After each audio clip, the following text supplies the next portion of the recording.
In this video I will be showing the editing procedures undertaken for the samples recorded in Studio One. Now the samples have been recorded in Pro Tools HD, and then they have been exported in order to be imported and edited in Logic 9. We will also be looking at the various shortcuts used to edit the samples that have saved, I must say, quite a lot of time, and all the techniques used to cut the samples from the long tracks I had into these neat samples with their different velocities. Start by looking at the importing methods. Now we have one here already imported, but I have used the import add audio file option directly from the bin, and this allows you to go and look for the files on your hard drive and import the files you want. Now I have created a audio file folder for all the files that I have exported from Pro Tools HD, and inside that I have a folder for each location, and inside each location I have one major audio file folder with all the files, the samples, and then I have the project folders with all the different parts of the drums recorded. They all refer to the main audio folder up here, and this has saved a lot of space and time for my when editing. I use the Marquee tool to select the area I wanted to roughly cut, so that this is a sample. It is a section of samples all coming from one microphone, all from the same drum and the same variation, but they're different velocities here. So using the Marquee tool to select and just click on it, and it cuts it to size. After that, using strip silence that I can access in three ways: or from the audio menu here, or by right clicking on the region and selecting strip silence, or by using the key combination Ctrl X. Now once we are in this window, we have different settings that we can use in order to select our samples as well as best as we can, by just fiddling around with the settings. We have the ability to decide between threshold. We have the ability to set the minimum time to accept silence. We have the ability to select pre-time attack. Now this is essential to put it in, especially in this case, to put it to 0, because it will get as close as possible to the sample transient. And post-release time, I just put it to 1 second, as we are recording in a environment that is soundproof. I don't need to worry about any reverberation going on that needs to be captured, so 1 second is more than enough in this case, as long as you keep the pre-attack time to 0. And make sure that the search zero crossing is on. By pressing OK, it gives a rough cut of all the samples. I say rough because I have double checked, and most of the time it doesn't give you an exact, it doesn't cut exactly to the transient or to the closest zero crossing. It gives you a big gap before the sample starts. So by using the sample editor, meaning double clicking, I can then access a more detailed zoom functionality, that allows me to then zoom in even more than I can on the arrange window and precisely pick zero crossing. I can do that all by pressing the shift button and then clicking, and this will look for the zero crossing. And after that, when I'm happy with where it has picked my cut, I just go down here and move the region across, and this will change it on the arrange area. We can always use the functionality that we can access by right clicking and selecting trim region start to next transient, and this will cut, but sometimes even this doesn't do it, so we need to manually search for something, as in this case, and then adjust the region down here.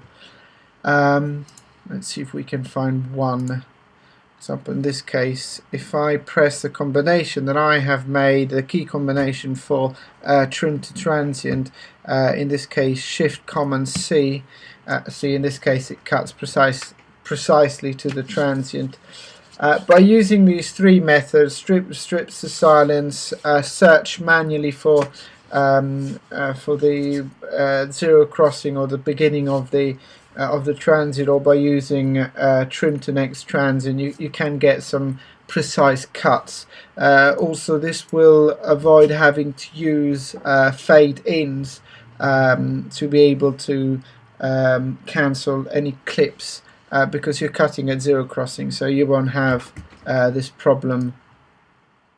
I proceeded by arranging all the samples neatly onto the arrange window and using the markers to pinpoint the various types of samples, the various drum parts, kicks in this case, and the various variations between the samples.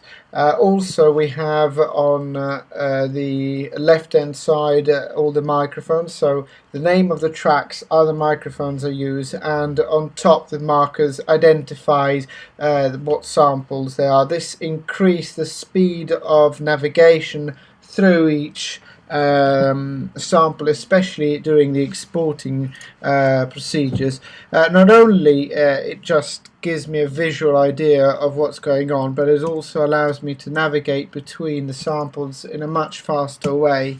I also create a second layer on the of the markers by selecting the regions and by pressing create marker from region. This will create these that allow me to navigate easily between the various samples.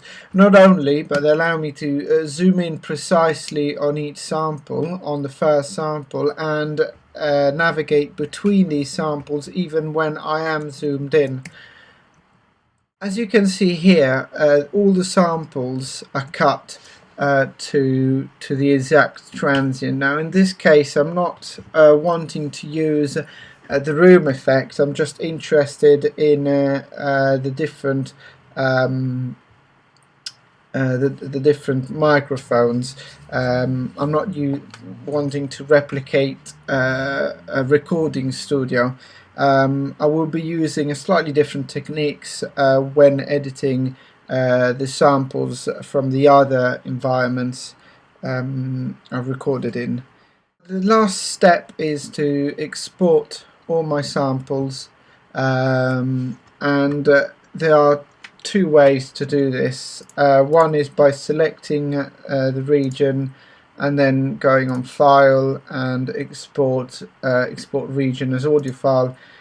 This allows you though to do one sample at a time, and in this situation it can be quite time consuming as I have quite a lot of samples to go through. So the other method I found to work better is to right click, select a number of samples, right click and convert to new audio files. Now this opens up a save window where you can navigate to the folder or create a new folder. You can choose various settings, and I would recommend to leave everything to its original sample rate and bit depth, because not only it saves the file but it replaces them inside the project, and that could be a problem when changing the bit depth or the sampling rate, because it does replace them. Then you can also give the name to the files, and if they are, as in this case, more regions selected, it will get a number, a sequential number across the different files, and in this case it has been life-saving, because I then use those numbers to detect the different velocities, beginning from 0 as the quietest and 9 as the loudest, and then it enabled me to import them into the next stage, to create the in this software, to create the TCI file that then trigger will read when re-triggering the drums. Last thing to say would be not to save the project, and it will return to the original state, but it will still have your converted files in here, but it won't refer to them. Now we will have a look at the samples recorded in the auditorium, and more precisely at the kick drum samples.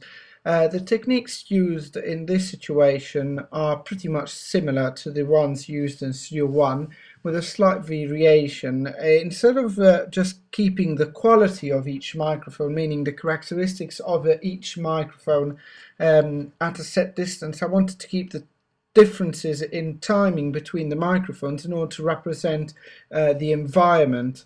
So what I did is I got the first microphone, that's the boundary mic, and is the closest one to the sound source, and I cut that to transient and used that as a template to cut all the microphones at the same length. This allowed me to keep the differences in timing between all the microphones, therefore allowing me to play them, when playing them all together, to keep the environment aspects on the samples, as well as being able to mix them together with the dry sounds I recorded in Studio One, achieving the same result.